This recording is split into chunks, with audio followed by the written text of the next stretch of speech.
Today நம்ம பார்க்க போற படம் நம்மலோக்கி டைரக்ஷன்ல சூப்பர் ஸ்டார் நடிச்ச கூலி.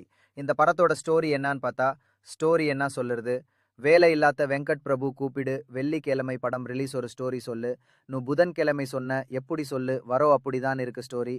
இந்த படத்துக்கு ரொம்ப ஹைப் ஏன் மல்டி ஸ்டாரர்னு கேட்ட, அது எல்லாம் ஒண்ணுமே கிடையாது. ஒரே காரணம் லோகேஷ் மட்டும்தான். ஏன்னு தலைவர் எந்துக்கு முன்னாடி நடிச்ச படம் வேட்டையன் படத்தை பார்க்காத. நிறைய பேர் இன்னக்கு எஃப்டிஎஃப்எஸ் பார்க்கலாம். இதே படத்தை லோக்கி இல்ல சிறுத்தை சிவாதான் டைரக்டர் சொல்லியிருந்த எந்த படம் கூட ஹிட் சொல்லியிருக்கலாம்.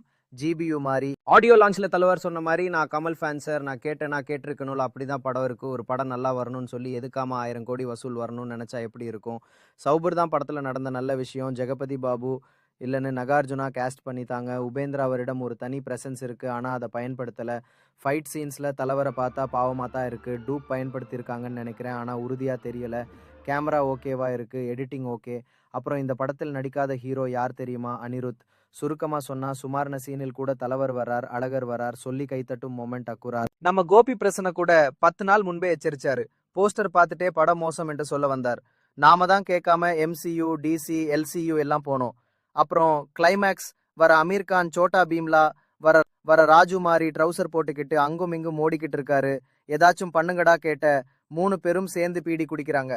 மொத்தத்துல இந்த படம் எப்படி இருக்குன்னு கேட்டனா என்ன சொன்னாலும் நீங்க போய் பக்கதான் போறீங்க, போய் பாருங்க.